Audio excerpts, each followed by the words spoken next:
Here are some words that I've heard used before that I think hold some or more of us back. We're actually quite talented and empathetic. Words such as the following. Oh, you're a communist. Or, oh, he's another Marxist. Or, oh, he's another liberal.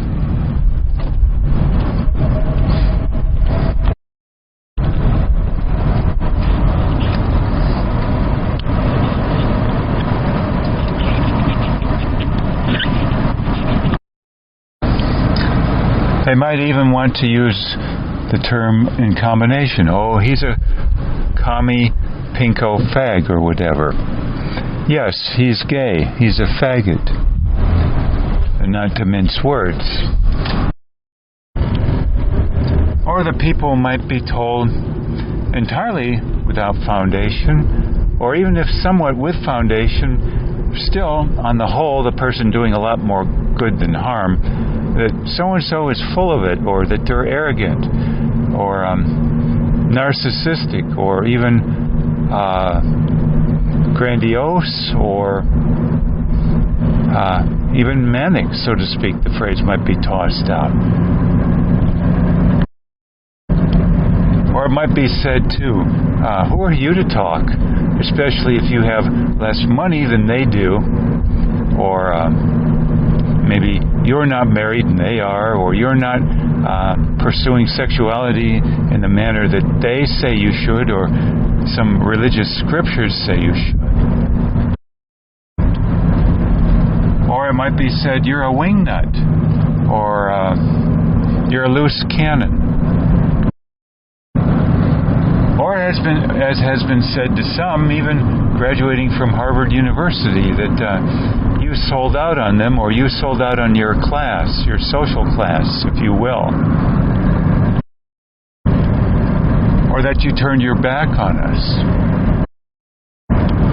Or, a very commonplace one, you have an axe to grind and that's why you're saying anything at all, or care at all about anything compared to so many, or you're speaking up about anything at all. It just being questioned their why all the time, in questioning your empathy level, driving it perhaps too. It being termed pathological and entirely by way of this simple cutesy phrase that you have an axe to grind, even if maybe you were motivated some or more by rage and anger in general, and desire for some revenge, if you will, rather than just change. Or it might be said that you're insensitive, as sometimes as to how you said it, but this being a can of worms here, I believe in that our vocabulary as human beings tends to be quite insensitive, and so to want to speak up about anything is to have to say something that might hurt some or more people simply by way of the words you're using. Otherwise, you'd simply have to be a type of a Buddhist or Ram Dass who says almost nothing and just sit there and smile or look serene and hope that that's going to achieve anything much at all compared to words in conjunction. Some might even resort to saying you're a danger to society, when in fact you may simply be a discomfort or more to them and their short-term expedient ways of living in general, as well as the, quote, danger of a sort, a discomfort or thorn in the side to any goals of theirs in general that are not always feasible. And they're needing basically to downsize their goals. Expect less, ask for less. But that being hard, especially in our country and today, when we have a whole lot of issues, often with comparisonitis, as I would put it, or Dr. David Schwartz has put it in his book, The Magic of Thinking Big, back around 1960. Or did I mention the phrase, keeping up with the Joneses, if I didn't just say that, in general? It thus being said that our level of empathy, our courage to speak up about anything and not turn a blind eye all too often turned into something pathological, dirty, questionable as to the motives. We might even be told, well, you're just trying to make a big buck here, make a lot of money or get a lot of fame. And so what if there is an element of that?